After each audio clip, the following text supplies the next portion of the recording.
Bom dia.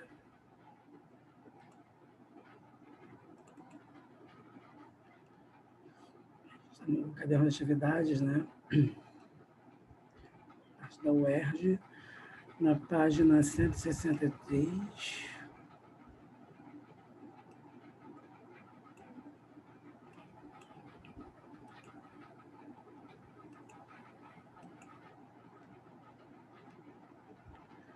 A questão toma por base um texto de Milor Fernandes, né? Os donos da comunicação.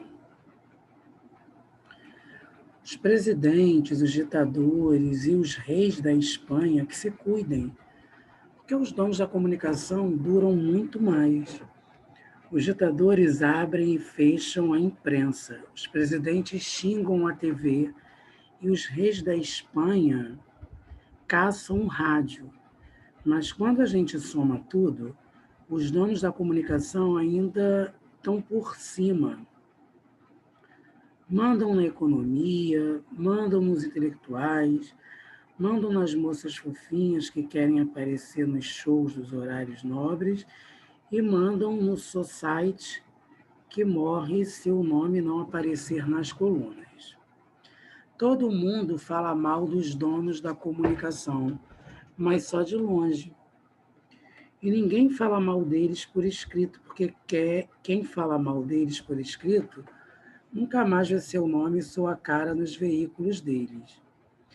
Isso é assim aqui, na Bessarábia, e na Baixa Betuanalândia. Parece que é a lei, que também é muito justo, porque os donos da comunicação são seres lá em cima. Basta ver o seguinte: nós, para sabermos umas coisinhas, só sabemos delas pela mídia deles, não é mesmo? Agora vocês já imaginaram que sabem os donos da comunicação que só deixam sair 10% do que sabem? Pois é, tem gente que faz greve, faz revolução, faz terrorismo, todas essas besteiras. Corajoso mesmo, eu acho, é falar mal de dono de comunicação. Aí tua revolução fica chinfrim. Teu terrorismo sai em corpo 6, e se você morre, vai lá para o fundo do jornal em 4 linhas. Olha só, gente, está dizendo aí é que a mídia manipula todo mundo, né? Que a mídia manda em todo mundo, que a comunicação manda em todo mundo.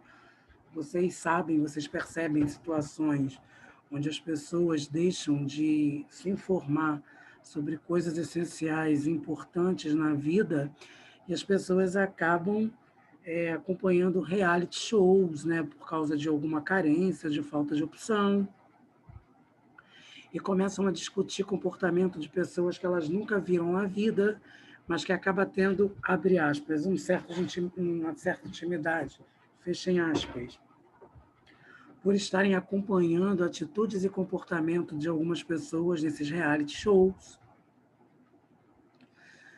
Eu não sei se vocês chegaram a perceber, mas quando o Lula, eu acho que vocês eram muito novos, quando o Lula assumiu a presidência do Brasil, gente, a Globo colocou o Lula lá em cima, no apogeu. O pobre, né, o analfabeto, o cara que não sabe falar direito, analfabeto não, né? O cara que não sabe se expressar direito, o cara que não sabe falar direito está no poder no Brasil. Que coisa mais linda, que coisa mais bonita, que coisa mais romântica. Aí, de repente, começou a não concordar com a política do Lula, né? E aí começou a falar mal do Lula, começou a falar mal da esposa, começou a falar mal dos filhos. Todas aquelas pessoas que amavam o Lula começaram a odiá-lo devido à influência e às informações que a Globo fazia questão de compartilhar nos seus telejornais para poder influenciar assim a população. Eu não sei se vocês são sabedores, mas o próprio Roberto Marinho, ele era o dono da Globo, ele faleceu. Hoje em dia, se você estudar na aula de história coronelismo, nós podemos dizer que um dos grandes coronéis do Brasil é o Roberto Marinho, porque ele manda, né? Ele mesmo morto, ele manipula todo mundo.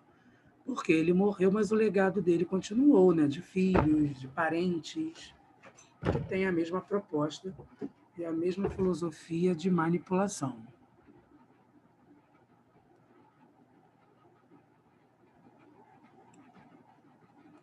Então, aqui no caso, as repetições, o uso de palavras e expressões populares, a justaposição fluente de ideias, dispensando vírgulas e as ironias constantes atribui ao texto de Milu Fernandes o quê, né? Tom descontraído e bem-humorado. Está falando com um tom bem descontraído e bem-humorado, né, gente? Não está um texto pesado, ao contrário, está um texto simples de ser entendido.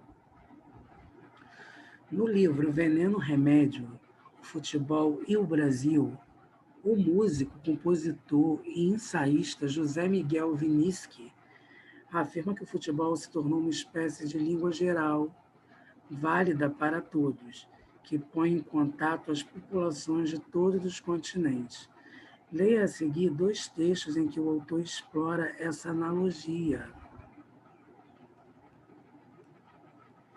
Nada nos impede de dizer que os lances criativos mais surpreendentes não dispensam a prosa corrente do arroz com feijão do jogo, necessária a toda partida, ou de constatar, na literatura como no futebol, que a prosa pode ser bela, íntegra, articulada e fluente, ou burocrática e anódina, e a poesia imprevista, fulgurante e eficaz, ou firula retórica sem nervo e sem alvo.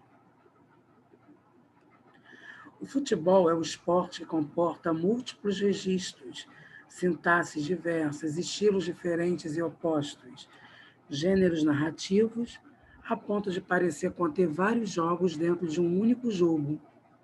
A sua narratividade aberta às diferenças terá relação, muito possivelmente, com o fato de ter se tornado o esporte mais jogado no mundo, como um modelo racional e universalmente acessível que fosse guiado por uma ampla margem de diversidade interna, capaz de absorver e expressar culturas.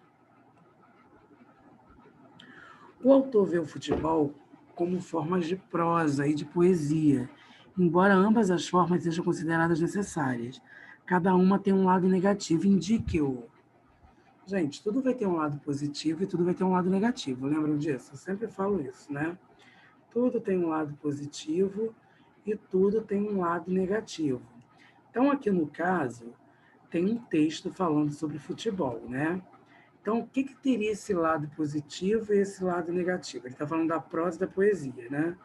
Segundo o autor, tanto a prosa quanto a poesia podem apresentar marcas negativas.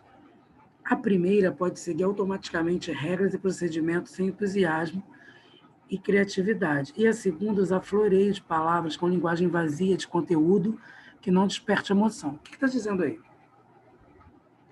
Que a prosa ela pode ser escrita sem criatividade, sem entusiasmo. E a poesia ela pode não despertar emoção. Eu posso ler um texto em prosa onde eu não tenho uma questão, eu não fico entusiasmada ao ler, e o texto também não é criativo. Como eu posso ter uma poesia, um poema, que não desperte emoção? Porque quando a gente lê um poema, tem que mexer com a nossa emoção. A música não mexe com a nossa emoção. Quando você escuta uma música, sei lá, um forró, um samba, você, caramba, que engraçado, você está parando para analisar. Está mexendo com a sua emoção de alguma forma. Só que tem poesias que não, tem poemas que não mexem com a nossa emoção.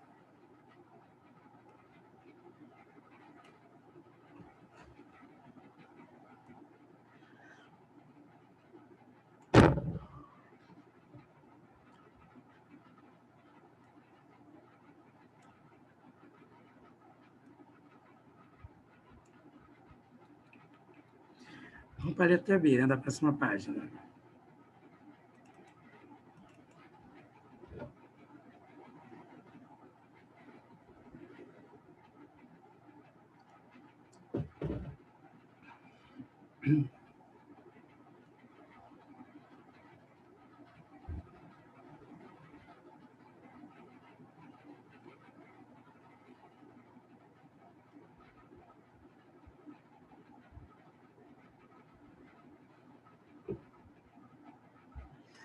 Apresente dois argumentos por meio dos quais o autor justifica a sua afirmação de que o futebol é uma espécie de língua geral. Então vamos lá, né? O fato de o futebol seguir regras entendidas racionalmente em qualquer contexto cultural e ser praticado em quase todo o mundo permite que as diferenças culturais se diluam e configurem uma espécie de código linguístico comum e universal. Olha só, gente, o futebol existe, né? Eu posso falar português, alguém pode falar francês, uma outra pessoa pode falar japonês, árabe, mas significa que quando o futebol estiver em campo, todo mundo vai entender. Todo mundo vai entender o que foi gol, todo mundo vai entender o que é pênalti, todo mundo vai entender o que é falta, todo mundo vai entender o que é um escanteio, né? Pelo menos os conhecedores do futebol. Então, significa que é como se todos os países estivessem unidos pelo futebol e todo mundo estivesse entendendo o que era o futebol, independente de você falar ou não a língua do outro.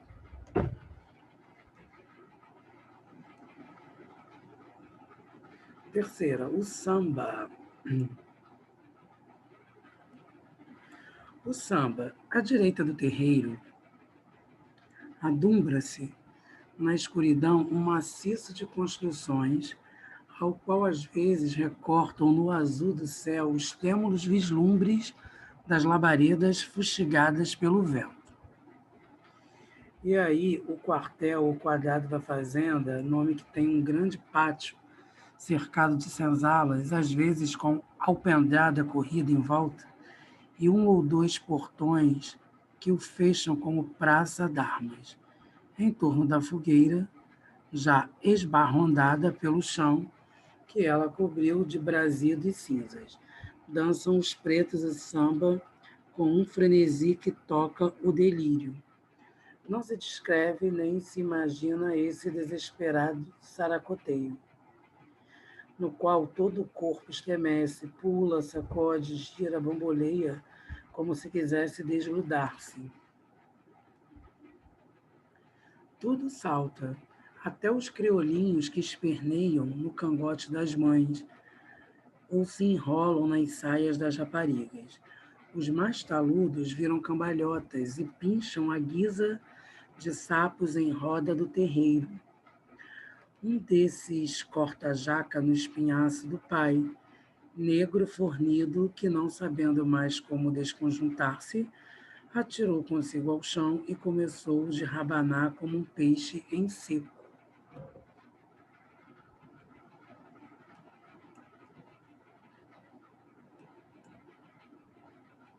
Adumbrar-se nada, gente, é delinear-se, esboçar-se, né? Para adequar a linguagem ao assunto, o autor lança a mão também de um léxico popular. Você sabe o que é léxico, gente? Léxico são todas as palavras que o código português, a língua portuguesa, nos oferece, como atestam todas as palavras listadas na alternativa. Saracoteio, rabaná, cangote, pinchon. Aqui no caso, é voltado para uma linguagem coloquial, uma linguagem popular. Letra C, né?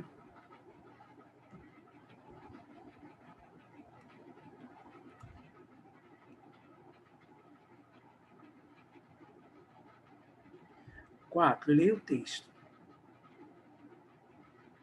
A nossa instituição pública, cada vez que é reformada, reserva para o observador surpresas admiráveis.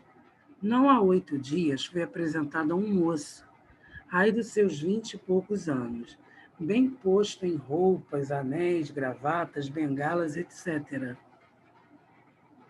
O meu amigo Seráfico Falcote, estudante, disse-me um amigo comum que nos pôs em relações mútuas.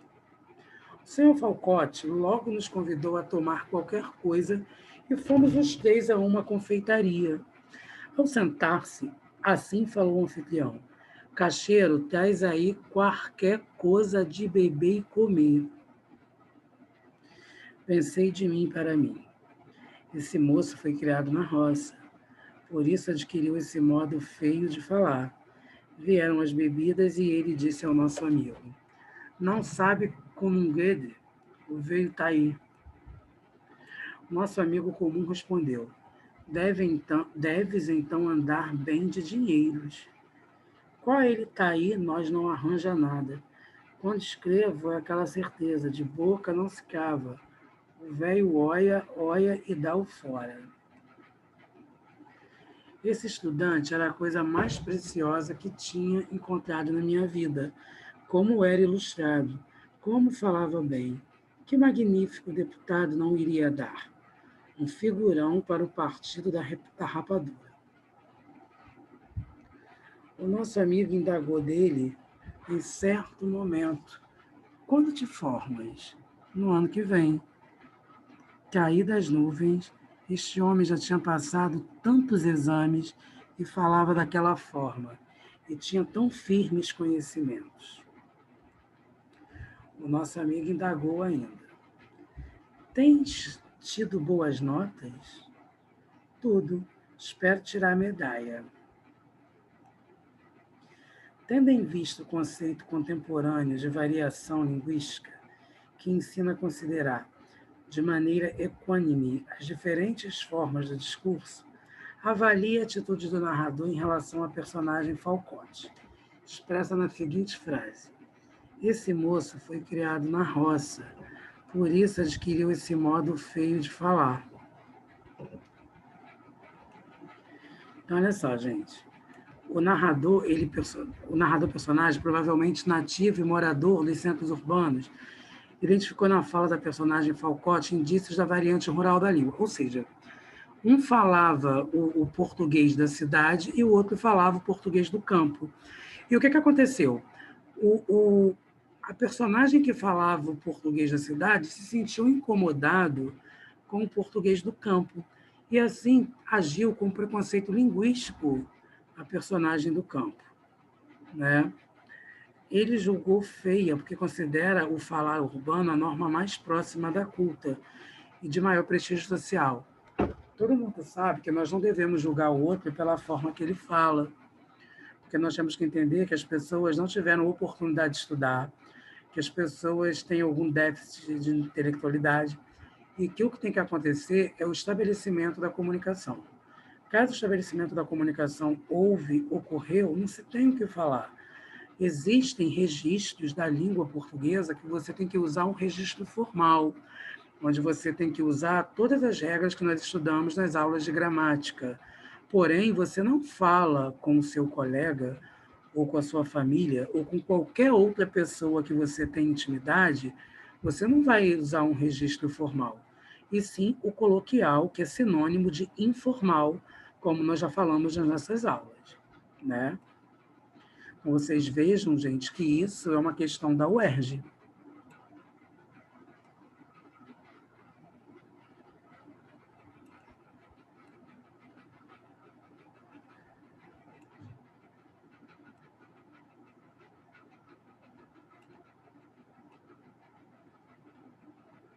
Agora aqui, reescreva na norma padrão, cacheiro, traz aí qualquer coisa de beber e comer.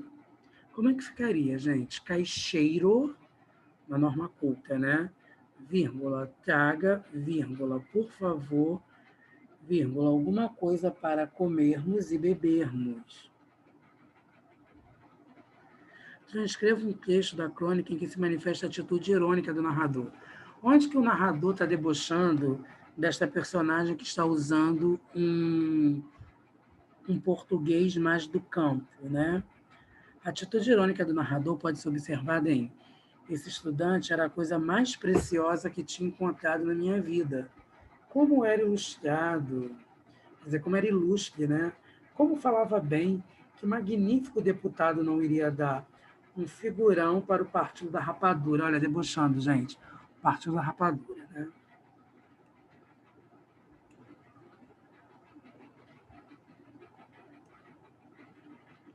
Retire dos textos duas marcas que caracterizariam a informalidade pretendida pela publicação, explicitando de que tipo elas são.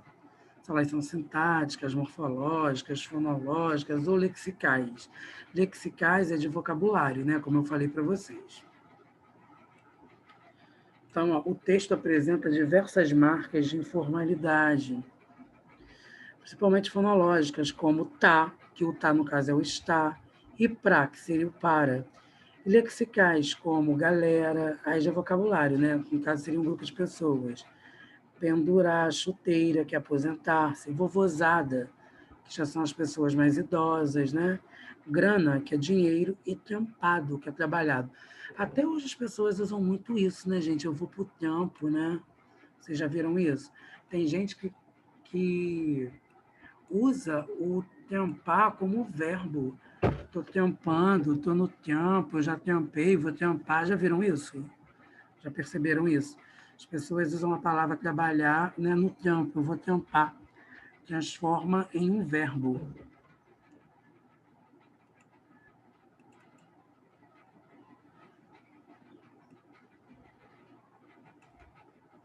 Pode-se afirmar que certas expressões empregadas no texto, como tá e botar, se diferenciam de outras, como galera e grana.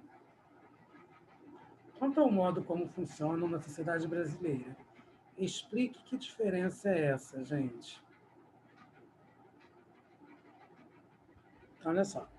Tanto tá quanto botar são expressões comuns aos falantes de língua portuguesa de grupos sociais distintos. Né? Então, quando eu falo tá e botar, são pessoas de grupos sociais diferentes. A primeira é o resultado de um processo fonológico, a redução do verbo estar. Né? Vamos estar na escola. Eu vou estar na escola. Então, tem uma redução do verbo estar. Já a segunda pode comutar com o verbo colocar. Eu pego a palavra colocar, ao invés de eu falar colocar, eu falo botar. Eu sempre corrijo vocês com isso, né? Sendo apoiada pelo dicionário. O dicionário já apoia, né? Já galera e grana são gírias empregadas por grupos específicos, geralmente falantes jovens ou de baixo grau de instrução.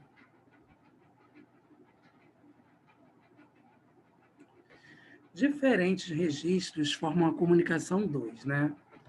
Então, olha só, leia, tira. Os antigos pensavam que a Terra era chata. Hoje temos certeza disso. Bem, gente, a palavra chata aí, a gente pode falar chata na questão de entediado e a gente pode falar chata na questão de arredondada, né?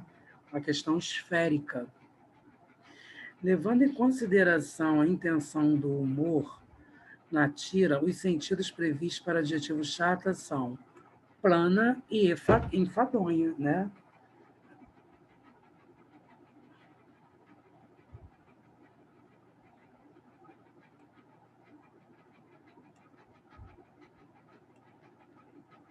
Vamos à próxima, né?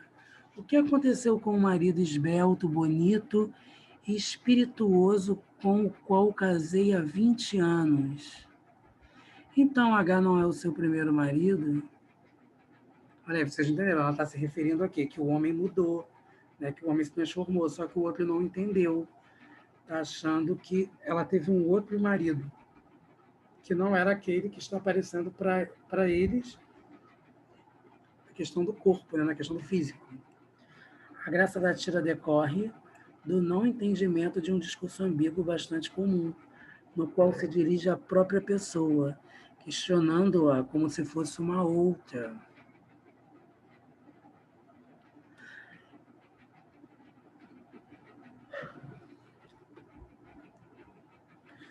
A próxima, texto 1. As últimas do Mineiro.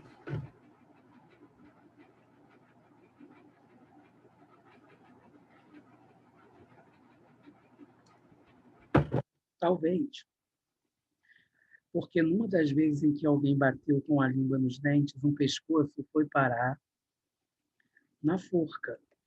Minas trabalha em silêncio, como se diz. Pode não ser verdade, mas é a versão que acaba prejudicando mais do que favorecendo a imagem de um Estado que, além das riquezas naturais e de uma poderosa tradição política, tem o maior patrimônio histórico-cultural do país. Uma época de predomínio do marketing, em que o importante é mostrar mais do que fazer, ficar calado no seu canto pode não ser um bom negócio. Como afirma um amigo de Belo Horizonte, temos os melhores grupos de dança do país, cantores e compositores excelentes, artistas plásticos e grupos teatrais de alta qualidade. Mas não divulgamos, mas não divulgamos. Temos pudor de nos exibir, de mostrar ao país o que somos. Ele acredita que de fora se tem uma visão regionalista limitada à memória e à questão do patrimônio histórico, a longa tradição de pedra e cal da cultura mineira, sem descuidar desse acervo. O desafio dos governantes mineiros é mostrar, sem reserva, o que Minas tem de mais moderno, cosmopolita e contemporâneo. Mas acho que não será fácil assim, a não ser meu amigo Ziraldo, que adora se mostrar, tendo, aliás, razão para isso. Que outro mineiro vocês imaginam chamando a atenção para o que está fazendo? Num artigo famoso, Guimarães Rosa listou 66 adjetivos com os quais são caracterizados seus conterrâneos.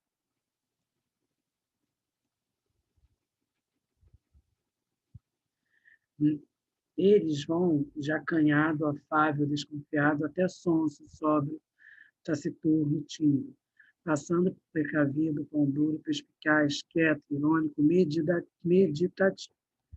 Fernando Sabino, que conhece a alma mineira como a dele próprio, tem várias histórias para ilustrar como seus conterrâneos ficam sempre na moita. Mineiro não gosta de revelar nem identidade. Qual é o seu nome todo? Pergunta o carioca. Diz a parte que você sabe de conversa mineira. Nessa aqui, o escritor conta o diálogo com um motorista mineiro em Nova York. Ah, você também é de Minas? Sou, sim, senhor. De onde? De Minas mesmo. Você consegue esconder até de onde é? Imagina quando lhe pedem opinião política. Que tal o prefeito daqui? O prefeito é tal qual eles falam dele. O que é que eles falam dele? Uai, você tem todo que falam de tudo que é prefeito. Há quem alegue que o que se diz em forma de anedota está longe de ser verdade sobre Minas. São apenas versões. Então me lembro do dia em que alguém reclamou de José Maria Alckmin. Criei a frase: o que importa é a versão, não o fato. Todo mundo atribui ela a você. Ao que ele respondeu, isso só confirma a frase. Portanto, imprima-se a versão. Texto 2. Os princípios da conversa. As condições gerais de linguagem que permitem fazer inferências na troca verbal. Uma anedota conhecida conta que um agente alfandegário pergunta a um passageiro que desembarcara de um voo internacional e passava pela aduana. Licor, conhaque, grapa. O passageiro responde: para mim, só um cafezinho. A graça da piada reside no fato de que o passageiro fez, propositadamente ou não, uma inferência errada nessa situação de comunicação. Feriu o fiscal aduaneiro lhe oferecer um digestivo como no final de uma refeição em um restaurante, quando, na realidade, a inferência correta é se ele trazia alguma bebida alcoólica na bagagem. Ele violou o princípio da pertinência que rege o uso da linguagem. Chama-se inferência pragmática aquela que resulta do uso dos princípios que governam a utilização da linguagem na troca verbal. Paul Grice postula que um princípio de cooperação preside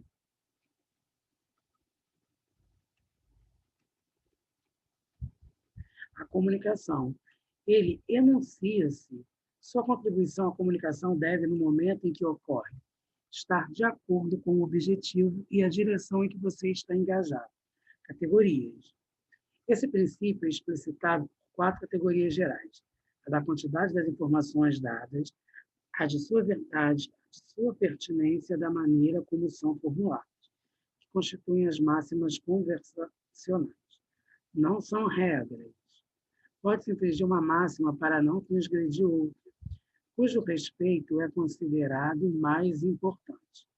No exemplo que segue, a resposta do interlocutor viola a máxima da quantidade para não desobedecer a da qualidade. Onde João trabalha? Ele saiu daquela firma no Rio de Janeiro. Com efeito, quem pergunta quer de fato saber é a firma onde João presta serviços. A resposta mais vaga permite inferir que o interlocutor não sabe exatamente onde João trabalha. Pode-se explorar a infringência de uma máxima com vistas a criar um dado efeito de sentido.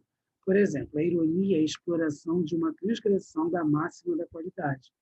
O que o texto irônico está dizendo que é verdade? Deve-se entendê-lo pelo avesso.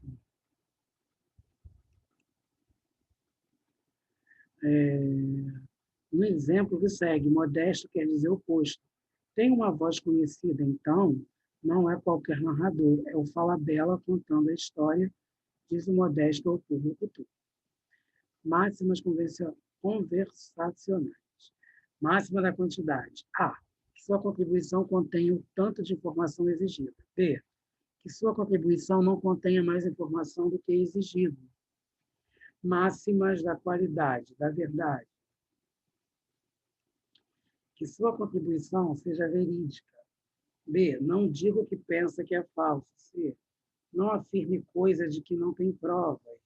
Máxima da relação da pertinência. Fale o que é concernente ao assunto tratado, seja pertinente. Máxima de maneira. Seja claro. A. Evite exprimir-se do modo obscuro. Evite ser ambíguo. Seja breve. Evite a prolixidade inútil. Fale de maneira ordenada. Em conformidade com a explicação dada pelo texto 2, é correto afirmar que os diálogos citados no texto 1 contêm exemplos de desobediência à máxima da...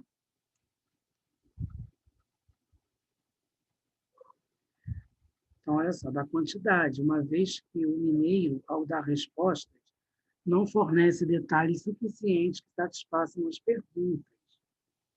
Então, é a C, né? 4. Leia a tirinha a seguir. Senhor Edibar da Silva, aqui está a minha decisão. Resolvi dar o desquite para sua mulher. Vou dar-lhe também uma pensão de R$ 10.000 por mês. Ótimo, pode deixar que de vez em quando eu também vou dar uns trocados. A tirinha apresenta um ruído na comunicação entre os personagens. Explica as circunstâncias que provocaram a incompreensão da mensagem por parte da personagem de Bada Silva, o que poderia ser feito para desfazer o equívoco. Olha só, gente. A fala do juiz, em primeira pessoa, provoca incompreensão de Edibar da Silva sobre a pessoa a quem é atribuída a responsabilidade do pagamento da pensão determinada pela decisão judicial na ação do desquite. O fato de Edibar concordar e ainda se oferecer para contribuir com pequenos valores não só confirma essa compreensão, como também instaura humor na tirinha. Para desfazer o equívoco, o juiz deveria ser explícito na mensagem, substituindo o verbo dar por conceder, e mencionar a pessoa responsável por esse pagamento, como, por exemplo, vou conceder à sua ex-esposa o direito de receber o valor de R$ 10.000 de pensão, cujo pagamento será de sua inteira responsabilidade. E não dar, né? Porque quando ele fala dar, significa que ele está dando o que ele quer. Né? Então, olha só, turma. A gente vai ficar por aqui na página 167, tá? Então, na próxima aula, a gente continua, tá? Obrigado aí pela participação, fique com Deus e até a próxima aula.